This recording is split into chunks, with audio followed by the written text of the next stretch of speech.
Kata Rasulullah SAW, Allah kalau mencintai seorang hamba diberikan taufik. Coba bayangkan Bapak Ibu, mudah-mudahan semua yang hadir dapat taufik dari Allah.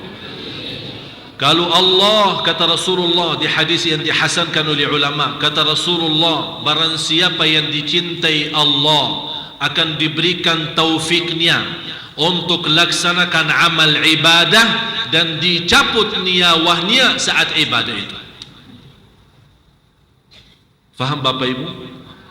Allah mencintai seorang akan buka pintu taufiknya agar melaksanakan sebuah ibadah. Saat dia beribadah, Allah perintahkan malaikatul maut cabut nyawanya. Itu namanya apa? Husnul. Berarti Bapak Ibu menuju ke husnul khatimah harus Allah cintai kita. Bagaimana kalau Allah mau mencintai kita? Beraktivitas kita memalukan. Ini yang harus kita hati-hati. Marilah kita.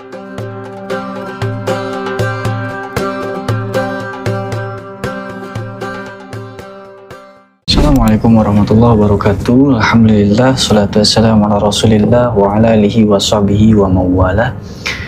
Allahumma salli ala Sayyidina Muhammad wa ala ali Sayyidina Muhammad. Rabbi shrah li sadri wa yassir li amri wa hlul 'uqdatam min lisani yafqahu qawli. Amma ba'd. Alhamdulillah ya sahabatku yang dimuliakan Allah, saya sangat senang sekali kita berjumpa kembali di video yang mudah-mudahan Allah selalu berkahi.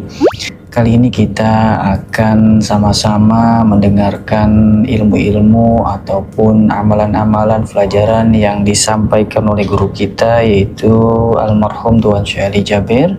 Namun sebelum kepada intinya, mari sama-sama kita buka video kali ini dengan pembacaan basmalah bersama agar mendapatkan keberkahan dari Allah Subhanahu wa taala. Mari sama-sama kita buka dengan pembacaan basmalah bersama. Bismillahirrahmanirrahim. Alhamdulillah. Mari kita juga kirimkan Al-Fatihah untuk guru kita, mudah-mudahan ditempatkan di tempat terbaik di sisi Allah Subhanahu wa taala. Ala hadini wa likulli niyatin shalihah. Al-Fatihah. A'udzubillahi minasyaitonir rajim. Bismillahirrahmanirrahim. Alhamdulillahirabbil alamin arrahmanir rahim maliki yaumiddin.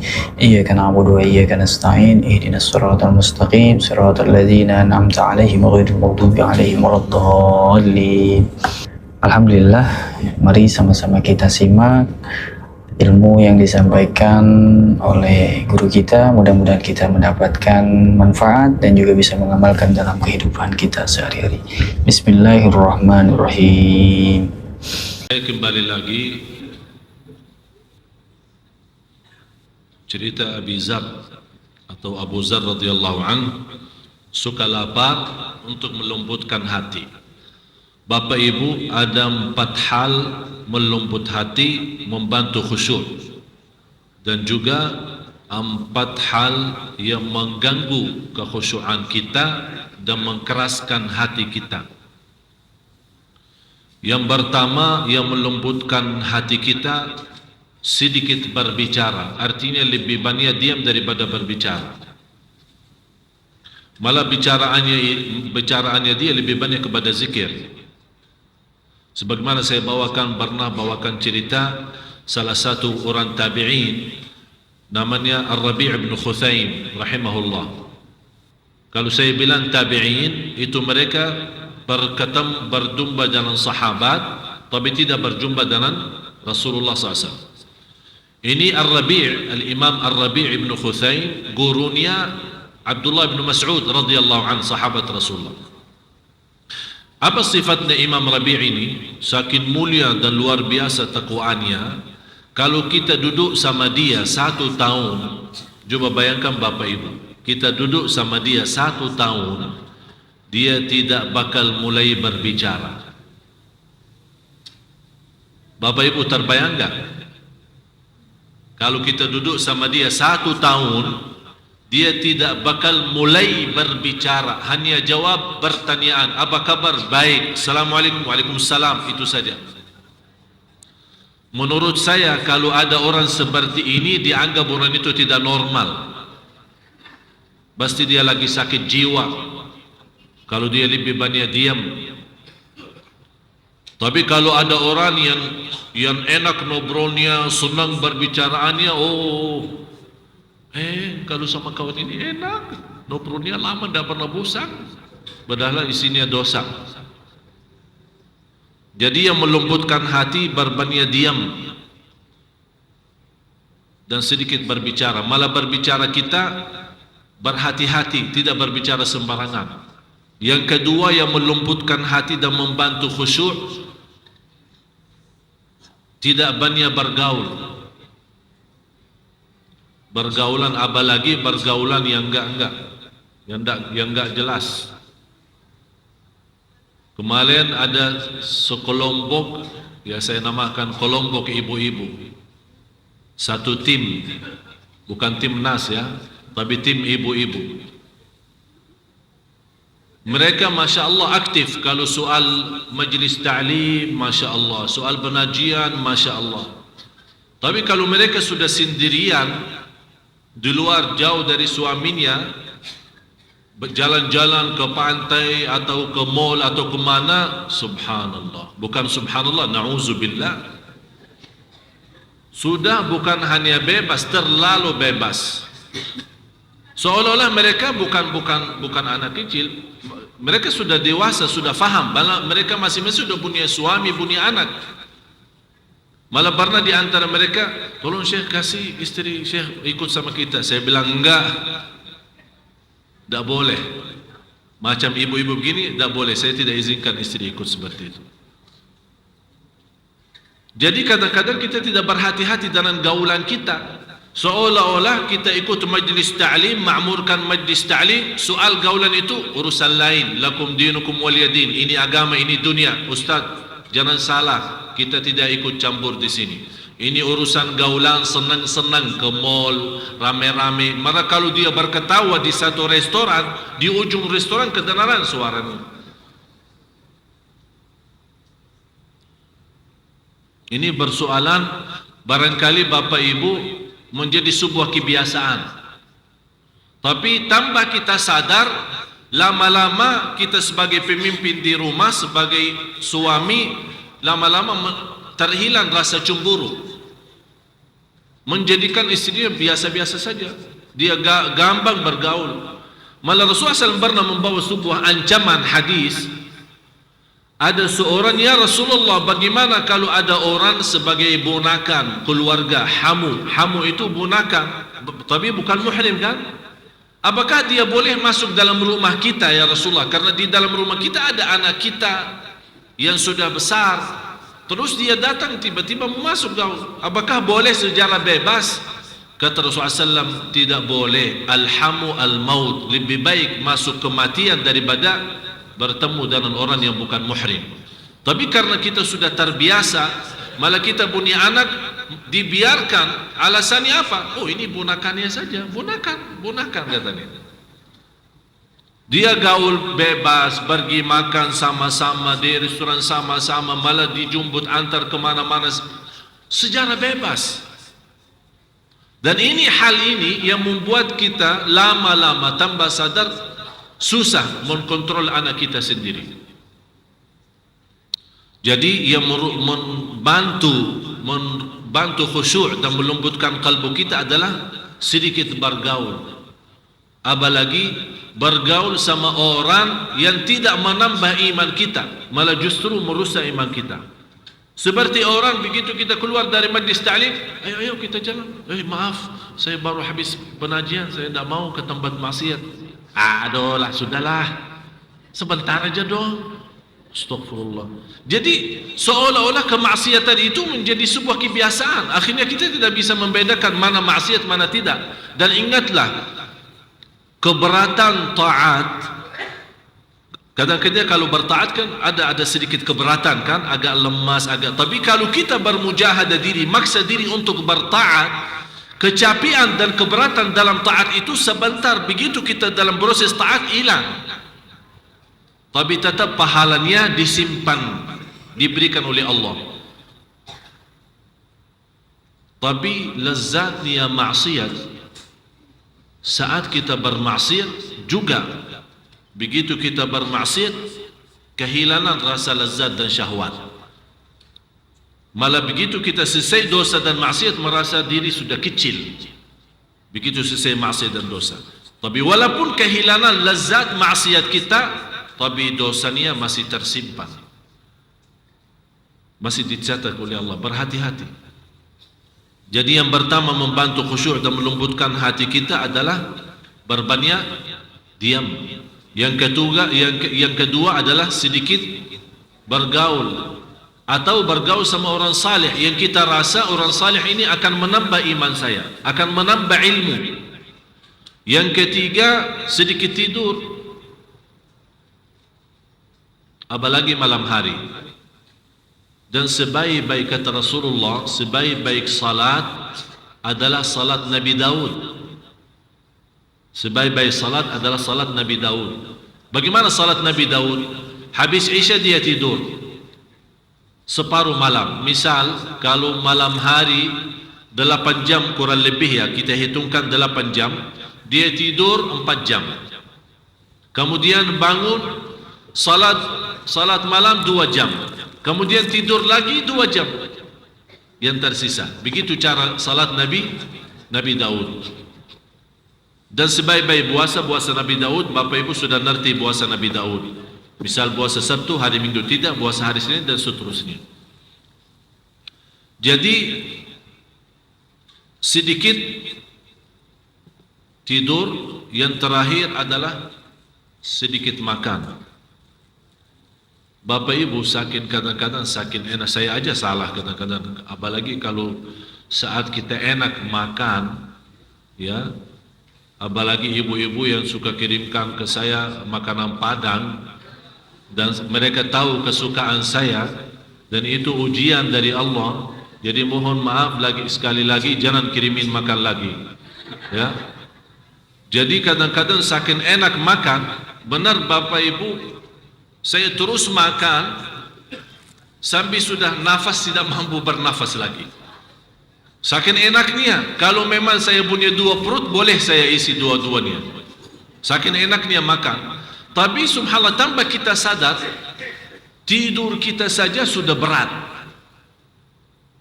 Malah kadang-kadang kita mau berzikir sebelum tidur sudah malas. Sudah terasa malasnya luar biasa. Oleh karena itu, untuk yang membantu khusyuk dan melembutkan kalbu kita adalah sedikit makan. Malah Rasulullah SAW bersabda di hadis yang sahih, makanan sedikit untuk cukup untuk kita bisa lanjut sehari-hari kita. Kalau memang terpaksa mau makan enak, sepertiga makan, sepertiga minum, sepertiga buat nafas. Jangan makan sambil sesak nafas, ya. Harus ada sebagian untuk nafas kita, bisa berjalan, bisa beribadah. Terus yang membuat kita punya hati agak keras, berbanyak bicara, berbanyak tidur, berbanyak makan, dan berbanyak bergaul. Dan sudah saya berikan latihan Bapak Ibu, saya minta kemarin, dah tahu sudah dilaksanakan belum? Saya minta coba setiap mau tidur, coba usahakan duduk sendirian, kesepian, berzikir sambil bertafakkur. Ini sangat bermanfaat, bukan hanya untuk ibadah kita dan iman kita, malah untuk kesehatan kita.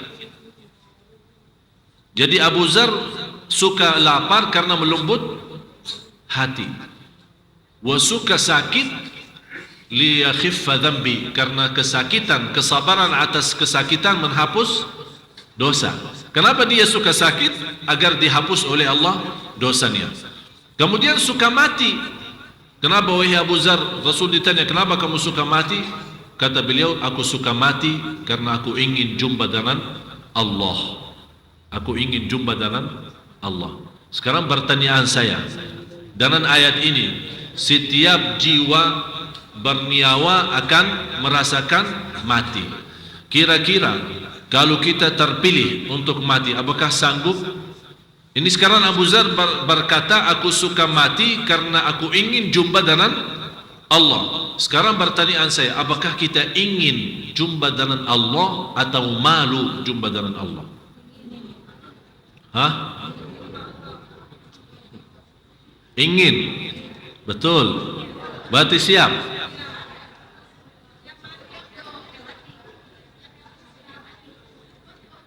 Maksud saya kalau kita ingin, bukan inginan yang semacam bahasa Indonesia ya. Kalau kita bilang ingin jumpa dengan Allah, berarti kita standby mati. InsyaAllah lagi ya. Maksudnya siap mati, apa arti siap mati? Kadang-kadang orang salah jawab. Kalau bilang kita siap mati, siap. Memang dia yakin akan mati. Mau tidak mau, siap tidak siap, pasti akan mati. Maksudnya siap mati, berlaku kita membuat kita tidak malu. Kapan saja datang kematian, alhamdulillah, saya jauh dari dosa dan maksiat, dan Allah Maha tahu apa berlaku saya. Ada satu cerita orang salih, ada yang bilang Imam Ja'far, ada yang bilang orang salih lain. Bagaimana kehidupan respon atau kebiasaan hidupnya di dunia? Kenapa bisa bangga dan hidup di dunia? Dia bilang karena 4 hal. Karena ada 4. Tadi saya sudah memberikan 4 hal yang membantu khusyuk dan melembutkan kalbu kan? Dan juga 4 hal yang merusakkan khusyuk dan memberatkan kalbu kita atau mengkasarkan kalbu kita. Ini sekarang ada 4 hal yang membuat kita hidup enak di dunia. Artinya kalau ada namanya sebagaimana kata ulama, ada surga Allah di dunia. Barang siapa yang masuk surga Allah di dunia, pasti masuk surga Allah di akhirat. Hal yang pertama, aku yakin usaha saya tidak bisa dibuat oleh orang lain. Oleh karena itu aku berusaha keras. Faham Bapak Ibu? Usaha saya, berlaku saya, perbuatan saya, amalan saya tidak mungkin dibuat oleh orang lain. Oleh karena itu aku berusaha keras. Misal, cari nafkah. Kira-kira bisa kita wakili orang cari nafkah kita? Kita hanya enak tidur, orang datang membawa rezeki kita setiap hari? Tidak bisa kan? Apalagi kalau kita tidak percaya orang. Apalagi kalau orang tidak jujur sama kita. Kita tidak bisa meyakini terhadap mereka kalau kita kecuali dengan usaha. Apakah bisa mewakili orang salat? Saya tidak mau salat. Bapak tolong salati, ganti saya. Bisa enggak? Berarti kita yakin perbuatan kita tidak boleh atau tidak bisa dibuat oleh orang lain. Berarti kita bekerja keras, berusaha keras. Ini yang pertama. Yang kedua, aku yakin rezeki aku yang ditentukan oleh Allah tidak bisa diambil oleh orang lain. Ini yang membuat kita tenang. Membuat kita tenang. Yang ketiga, aku tahu dan yakin Allah Maha tahu semua berlaku saya. Aku yakin dan tahu Allah Maha tahu terhadap semua berlaku saya. Sejarah lahir, batin, sembunyi, terang-terangan Allah Maha tahu. Ini yang membuat kita malu. Membuat kita malu.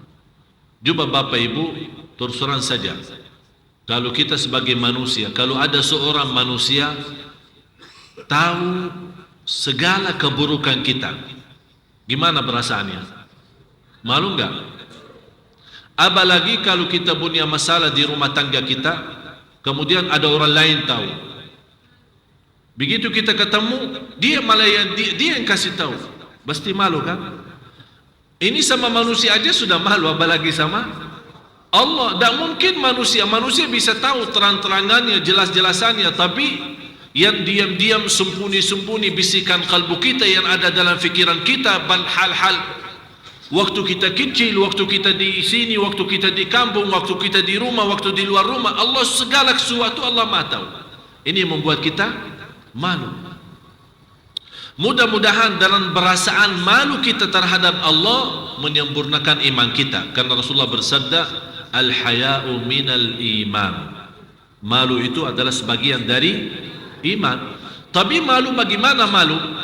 Sekarang Bapak Ibu katanya orang, sekarang saya bertanya, Bapak Ibu malu enggak sama Allah? Semua jawab malu, tapi masih berlaku dosa maksiat. Maksudnya malu bukan kita malu Allah melihat kita berdosa dan maksiat atau atas dosa dan maksiat yang kita lakukan masa lalu. Maksudnya malu, kita berusaha mewujudkan sebuah malu yang membuat kita tidak berbuat dosa dan maksiat. Sepertinya contoh, apakah ada orang berani naik mimbar atau duduk di kursi ini dan mulai ceramah menceritakan aibnya dan dosanya sejak kecil sampai sekarang? Enggak kan? Siapa yang berani? Malu kan? Berarti kita malu ditahu sama orang, berarti kita berusaha tutupi. Ini malu yang saya harap diwujudkan di hadapan Allah. Kalau memang kita punya sebuah keburukan, kita segera bertaubat dan kita berusaha menutupi diri agar tidak berbuat dosa dan maksiat lagi. Inilah namanya malu yang betul-betul membawa kita sempurna iman. Terus yang keempat, aku yakin akan mati dan aku selalu bersiap diri. Ini yang membuat kita hidup nikmat di dunia. Saya ulang lagi. Yang pertama, apa? Usaha perbuatan saya tidak mungkin dibuat oleh orang lain. Oleh karena itu saya bekerja keras. Soal dunia maupun soal akhirat. Yang kedua, aku yakini rizki yang ditentukan oleh Allah tidak akan mungkin diambil oleh orang lain. Ini yang membuat saya tenang. Segala berlaku saya, aku yakin Allah Maha tahu segalanya. Aku malu, dan malu itu mudah-mudahan membawa kita sempurna iman. Yang terakhir adalah aku yakin akan mati dan saya berusaha dan sibuk bersiap-siap untuk menghadapi kematian. Apa itu kabar gembira? Bagi kita kalau ada kabar gembira di dunia, membuat kita bangga dan senang, betul? Suami istri yang sudah lama nikah belum punya anak, Allah subhanahu wa ta'ala mengkaruniai mereka anak, tiba-tiba istrinya hamil. Bagaimana berita bagi dia? Luar biasa. Ada orang yang sudah lama menikah dan istrinya hamil. Begitu dia bangga terhadap kehamilan istrinya, terus tiba-tiba melahirkan anak dalam keadaan cacat. Kira-kira ini sekarang ada dua berita. Bangga karena hamil, terus tidak lama lagi sedih karena anaknya lagi cacat. Berarti sebenarnya menurut saya, segala kebaikan, segala berita baik, pasti ada berita yang menghanguskan, yang mengganggu berita baik itu. Dan sebaliknya, kalau ada berita buruk, pasti ada satu saat akan Allah dengan berita baik yang akan datang menghanguskan dan mengangkat berita buruk. Berarti berita yang sebenarnya baik adalah ayat ini. Sebagaimana firman Allah di selanjutnya, pada hari kiamat, mana ibu yang baca tadi? Hah?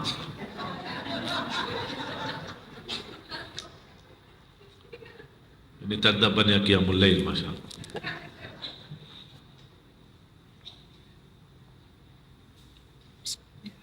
Bismillahirrahmanirrahim. Tiap-tiap yang berjiwa akan merasakan mati. Dan sesungguhnya pada hari kiamat sajalah disempurnakan pahalamu. Stop sini. Pada hari kiamat akan disempurnakan pahalamu. Sesuai dengan ayat ini, saya harap Bapak Ibu di ayat surah 21 ayat 47. Saya harap untuk malam ini khususnya jadikan bahan pelajaran untuk kita sendiri, bahan berfikir. bahan untuk menhayati, untuk mensadarkan diri. Bisa 21 coba baca. Bismillahirrahmanirrahim. Kami akan memasang timbangan yang tepat pada hari kiamat. Maka tiadalah dirugikan seseorang barang sedikit pun. Dan jika amalan itu hanya seberat biji sawi pun pasti kami mendatangkan pahalanya. Dan cukuplah kami sebagai pembuat perhitungan. Ini ayat ini tidak beda jauh dengan faman ya'mal mithqala dzarratin khairan wa man ya'mal mithqala dzarratin syarran. Bapak Ibu, saya mau bertanya sejujurnya, kapan saatnya kita sadar? Kapan saatnya kita kembali? Kapan saatnya kita benar-benar bertaubat? Kapan saatnya kalau kita salat malam betul-betul terasa keindahan luar biasa? Kapan saatnya kalau kita keluar dari masjid, begitu mengambil pelajaran ilmu, kita membawa iman sempurna yang memimpin kita sambil menuju ke rumah, dan besoknya malah kehidupan kita lebih indah dan lebih bagus, lebih teratur.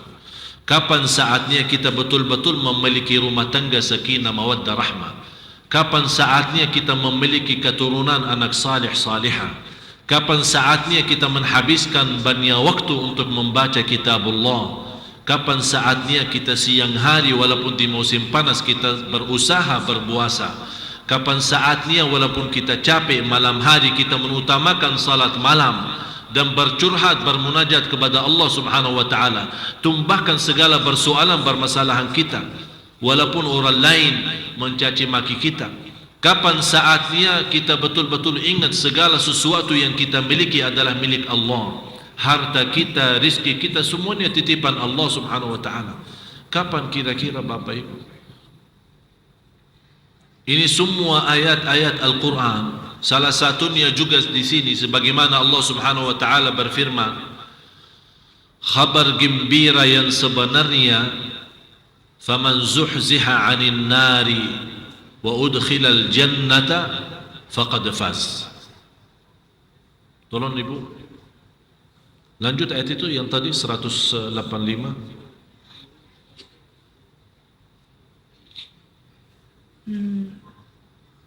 Barang siapa dijauhkan dari neraka dan dimasukkan ke dalam surga, maka sungguh ia telah beruntung. Kehidupan dunia itu tidak lain hanyalah kesenangan yang memperdayakan. Ya ghafilan 'anil 'amal wa gharrahu tulul amal, al-maut ya'ti baghtatan wal qabru sunduqul amal. Wahai orang, tolong Bapak Ibu tuliskan. Wahai orang yang lalai dari kematian. Wahai orang, wahai diriku yang lalai, boleh istilahnya, wahai diriku yang lalai dari kematian. Wahai diriku yang lalai dari amal salih. Wahai ya, udah salah jangan susah. Maklumlah Ustaz impor. Wahai orang-orang yang lalai dari kematian. Atau kita berbicara sama diri, ya, sebelum tidur tolong bawa cerita ini ya.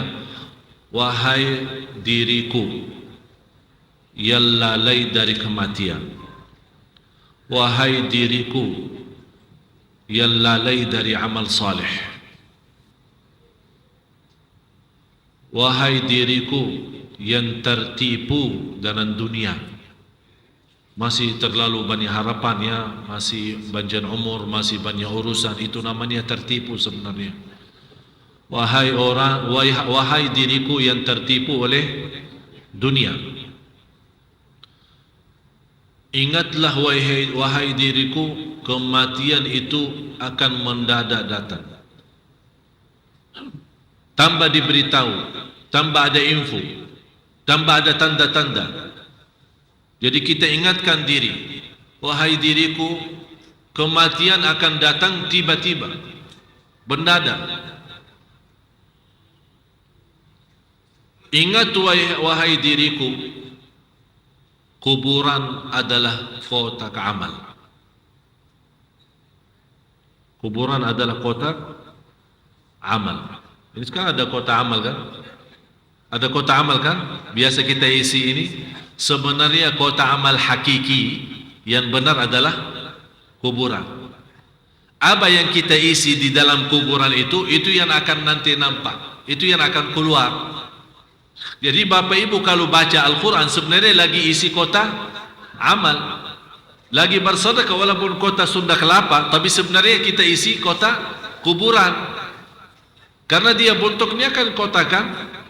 Berarti sebenarnya kuburan itu kotak amal kita yang benarnya. Oleh karena itu Bapak Ibu, saat kita bersedekah, saat kita beramal salih, ingatlah harus kita berusaha ikhlas karena kuburan itu tambat kita ketemu amal salih kita. Bukan hanya di akhirat, nanti di akhirat Bapak Ibu pasti lebih mulia.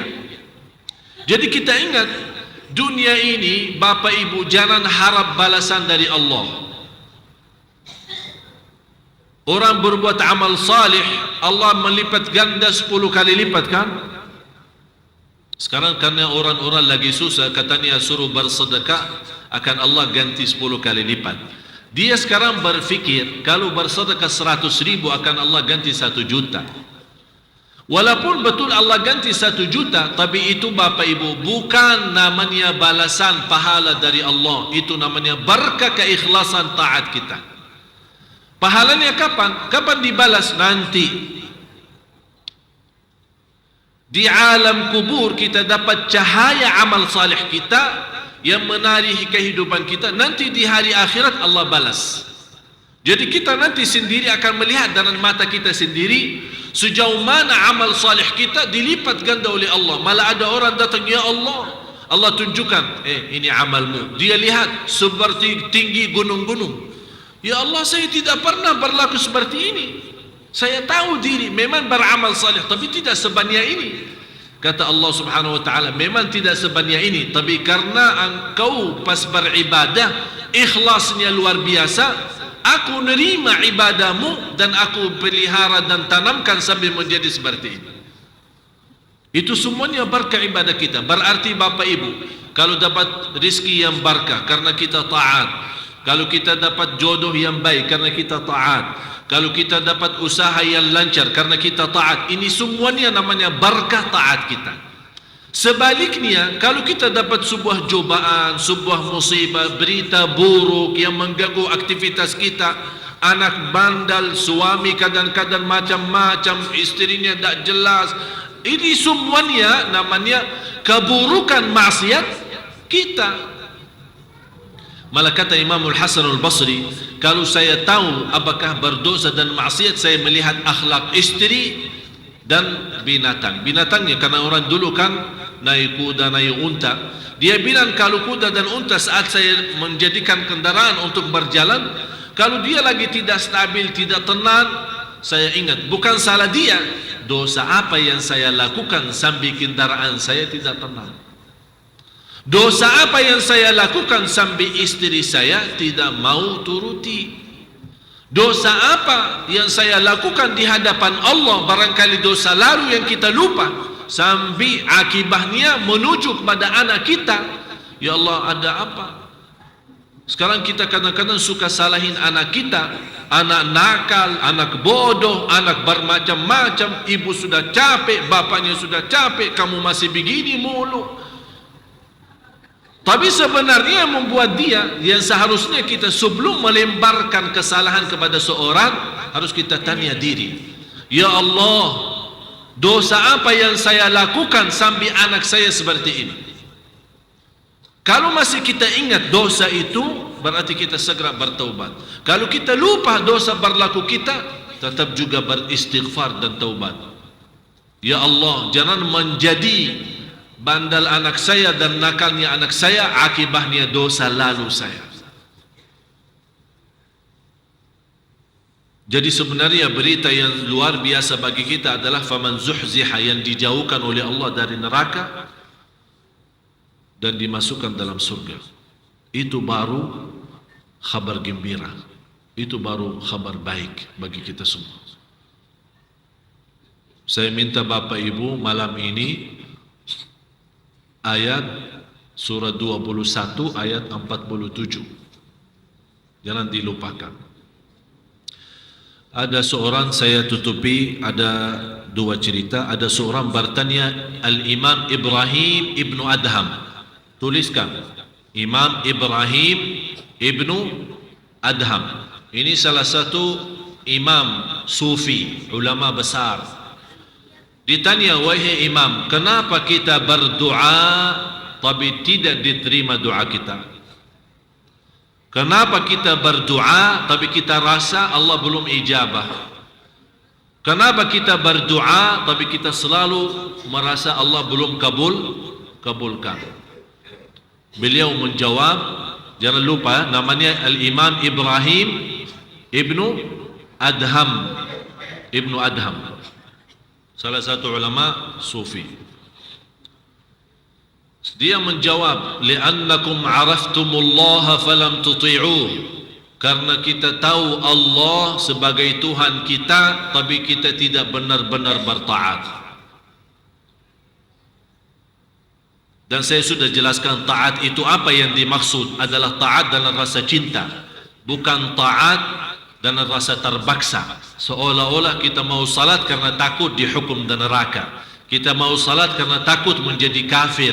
Kalau tidak, berarti kita menjalankan ibadah sebenarnya agar berlepas tanggung jawab, bukan karena ada rasa cinta kepada Tuhan kita Allah Subhanahu wa taala. Karena araftumullah, sudah mengenal Allah sebagai Tuhan kita, tapi kita tidak bertaat sebenarnya. Wa araftumur rasula falam tattabi'u, sudah mengetahui Rasul itu siapa, Nabi Muhammad, sudah mengenal beliau sebagai utusan Allah, malah kita cinta Rasulullah padahal kita belum pernah jumpa, tapi kita tidak pernah mengikuti beliau secara total. Artinya dari sisi akhlaknya, dari sisi sikapnya, apalagi dalam urusan rumah tangga kita. Wa araftumus syaitana falam tattakhiduhu aduwa, dan sudah mengetahui syaitan sebagai musuh, tapi kita tidak menjadikan sebagai musuh, malah kita menjadikan sebagai teman. Kita selalu ikutin dia. Wa araftumul qur'ana, mengetahui Quran tapi kita lalai dari Quran. Artinya kita tahu Quran itu untuk budeman dalam kehidupan kita, memimpin kita untuk keselamatan dunia akhirat, tapi kita tidak menghargai Quran. Hanya kita baca Al-Quran saat kita lagi butuh, saat perlu. Seolah-olah kita baca mengharap berkahnya sajalah gitu. Wa araftumul mauta falam tasta'iddu lah, sudah tahu akan mati tapi belum mau bersiap. Seolah-olah kita lalai, seolah-olah mati ini belum sekarang. Bapak Ibu, saya setiap hari yakin kalau saya bangun, ya Allah, saya yakin belum bisa tidur lagi karena sudah tidur di alam lain. Saya termasuk jarang jumpa istri, ini baru sama saya. Tapi setiap saya ketemu, pasti saya bahas sama dia kematian. Habis saya bahas kematian, saya tidur. Enak, dia tidak bisa tidur karena enak mati. Sampai saya melihat, kasihan dia, rasa sudah tidak enak. Dia bilang sudah jarang ketemu, begitu ketemu malah ingat mati mulu. Memang sebenarnya ini sebuah, kalau kita ingat mati terus, sungguh Bapak Ibu, kita tidak enak, tidak bisa nikmat hidup. Oleh karena itu rahmat dari Allah membuat kita kadang-kadang lupa mati, agak sedikit lupa agar bisa beraktivitas. Tapi kalau 24 jam ingat mati, mana bisa nikmat enak, mana bisa nikmat makan, mana bisa beraktivitas. Setiap kemana-mana mati. Berat. Terus wa araftumul jannah falam tatlubuha, sudah tahu surga tapi kita tidak mengharapkan sebenarnya surga itu. Dan wa araftumun nar, sudah tahu neraka jahannam tapi kita tidak ada rasa takut. Ini yang membuat doa kita ditolak. Sudah dikasih tahu habis waktu, tapi saya bilang satu ceritalah dong, satu cerita. Tidak apa-apa kita langgar aturan sunnah ke-8. Lanjut ya. Lanjutkan.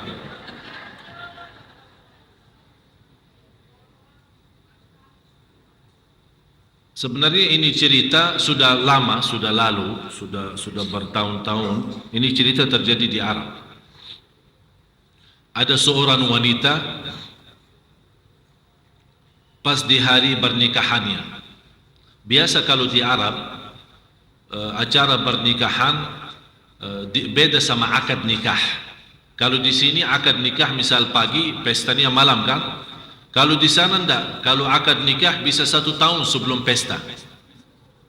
Kenapa? Karena di sana tidak ada namanya pacaran. Dan saya sarankan kepada banyak jamaah, salah satu cara untuk kita mengatasi masalah kita seperti masalah pacaran termasuk dosa besar, saya bilang kenapa tidak disisihkan seperti di Arab. Mereka akad sudah sah suami istri, tapi tidak boleh sendirian berdua, harus ada muhrim, ibunya atau siapa. Tapi sudah mereka boleh salaman karena sebagai ini, boleh duduk misal di rumah orang tua yang perempuan, duduk di rumah ngobrol-ngobrol sambil malam karena sudah namanya suami istri. Tapi tidak boleh sendirian karena belum memenuhi masalah syarat untuk buat pesta, memberitahu banyak orang. Jadi selama dalam 1 tahun ini mereka sebenarnya saling mengenal. Kalau memang sudah cocok, lanjut. Kalau tidak, pisah. Sekarang kita melihat apa? Bebas pacaran. Habis itu barangkali ya tidak semua sama ya, tidak semua sama. Tapi ada juga, malah saya hari ini ketemu seorang yang datang minta tolong jalan keluarnya karena dia berbuat sebuah kesalahan, pacaran sama seorang wanita sampai dia bisa hamil. Sekarang dia mencari jalan keluar. Sampai saya nasihati, dia bilang tolong sudah cukup, jangan banyak nasihat karena saya sudah sampai rasa mau bunuh diri lebih baik daripada hidup. Terus saya mau bilang apa? Ini akibatnya kita terlalu bebas. Indonesia yang terkenal negara yang terbesar Islam, tapi mohon maaf dalam hal ini terlalu bebas. Memang kita sudah mendidikkan anak kita menjadi anak baik. Tapi Bapak Ibu, apakah ada yang pernah mendidikkan syaitan menjadi syaitan baik? Ada yang pernah didikkan syaitan jadi baik? Kalau anak kita salih, yang wanita juga salihah, siapa yang menjaminkan syaitan juga salih? Kalau mereka lagi berdua dalam mobil atau... Saya senang di Brunei kemarin, saya punya kenalan satu orang, dia cerita, saya bilang mana kakak? Dia bilang kakak saya ditangkap polisi karena bertemuan di satu mobil, mereka dan orang itu dan seorang wanita bukan muhrim, ditangkap masuk penjara 6 bulan. Ini di Brunei, bukan di Arab Saudi, bukan Makkah Madinah, di Brunei dekat sini. 6 bulan masuk karena berduduk di satu mobil dengan wanita bukan muhrim. Berarti Indonesia tidak akan mampu menyelesaikan masalah ini kalau tidak ada aturan atau undang-undang yang menyelesaikan masalah ini. Jadi ada wanita, maaf saya keluar dari cerita ini, tapi yang membuat tertarik cerita ini wanita salihah. Pas acara pernikahan, malam hari habis maghrib dia sudah disiapin sama ibunya, sama adik-adiknya yang perempuan siapin. Ya biasa kalau wanita mau nikah kan perhiasannya luar biasa ya. Sampai kita tak tahu ini wanita yang asli atau yang palsu. Saking banyak make upnya, banyak hiasannya. Tapi subhanallah wanita ini begitu sudah selesai persiapan, dia dengar azan Isya. Dia minta sama ibunya, Bu, saya mau salat Isya dulu. Terus kata ibunya, ya silahkan. Tapi sepertinya wudhu saya maghrib tadi sudah batal, saya mau wudhu. Jangan. Nanti kalau wudhu rusak semua. Kan make upnya kan banyak kan, apalagi sudah capek dari mungkin maghrib atau jam berapa lah.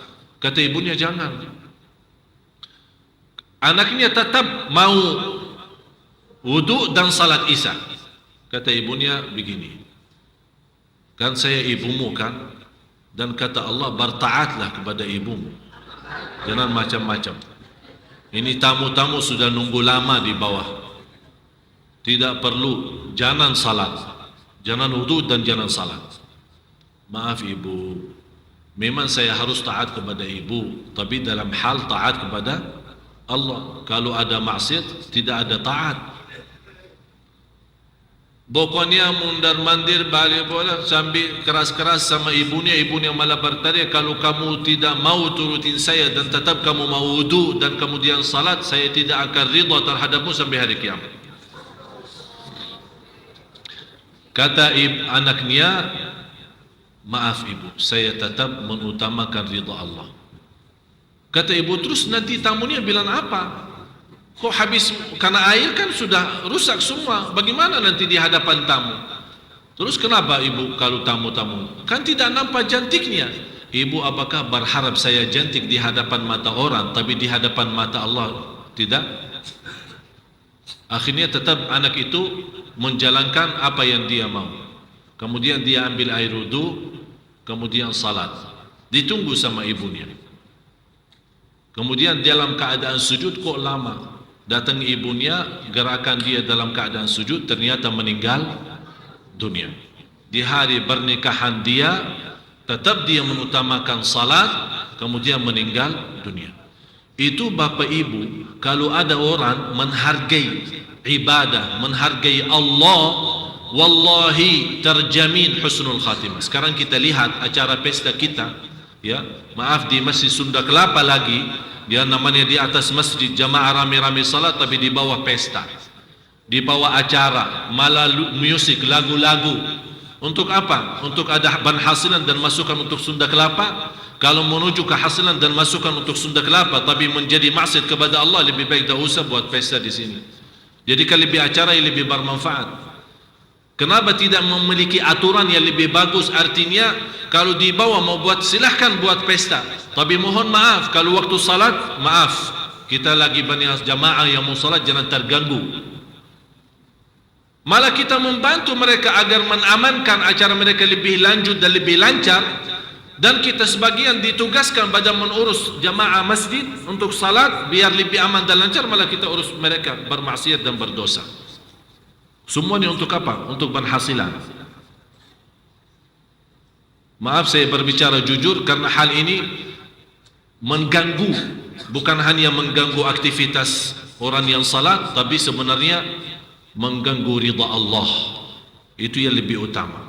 Bagaimana cara yang baik? Saya yakin semua pengurus Masjid Sunda Kelapa insyaAllah mencari yang terbaik. Dan kalau ada kekurangan, harus Bapak Ibu maklum, kita semua kan manusia, tidak ada sempurna, tapi saling bersatu insyaAllah akan menuju kepada kesempurnaan. Dan saya harap Masjid Agung Sunda Kelapa menjadi salah satu masjid yang menyinari kehidupan orang Jakarta, menjadi bersinar, menjadi mulia, menjadi berkah, dan segala aktivitas yang diterima oleh Allah Subhanahu wa ta'ala. Hadis Rasulullah dalam cerita tadi, Rasulullah bersabda, Inna Allah idha habba abdan ista'malah. Qalu wa kaifa yasta'milu ya Rasulullah? Qalu yuwaffiqhu fi amali khairin thumma yaqbidu alaih. Kata Rasulullah SAW, Allah kalau mencintai seorang hamba, diberikan taufik. Coba bayangkan Bapak Ibu, mudah-mudahan semua yang hadir dapat taufik dari Allah. Kalau Allah, kata Rasulullah di hadis yang dihasankan oleh ulama, kata Rasulullah, barang siapa yang dicintai Allah akan diberikan taufiknya untuk laksanakan amal ibadah dan dicabut niyawahnya saat ibadah itu. Faham Bapak Ibu? Allah mencintai seorang akan buka pintu taufiknya agar melaksanakan sebuah ibadah. Saat dia beribadah, Allah perintahkan malaikatul maut cabut nyawanya. Itu namanya apa? Husnul. Berarti Bapak Ibu menuju ke husnul khatimah harus Allah cintai kita. Bagaimana kalau Allah mau mencintai kita, beraktivitas kita memalukan? Ini yang harus kita hati-hati. Marilah kita sama-sama berdoa. Alhamdulillah sahabatku yang dimuliakan Allah, baru saja kita sama-sama mendengarkan ilmu-ilmu atau untayan hikmah, kita sama-sama ngaji bareng kepada ceramah guru kita yakni Syekh Ali Jabir, yang mudah-mudahan sama-sama kita mendapatkan keberkahan, mudah-mudahan kita sama-sama mendapatkan ilmu dan kita bisa mengamalkan dalam kehidupan kita sehari-hari. Alhamdulillah, sebelum kita tutup kita kirimkan terlebih dahulu surat Al-Fatihah untuk guru kita. Mudah-mudahan guru kita tempatkan oleh Allah di Raudhah min Riyadil Jannah. Ala hadihin niya wa likulli niyatin salihah. Al-Fatihah. Syaitanirrajim. Bismillahirrahmanirrahim. Alhamdulillah rabbil alamin arrahmanir rahim maliki yaumiddin. Iyyaka na'budu wa iyyaka nasta'in.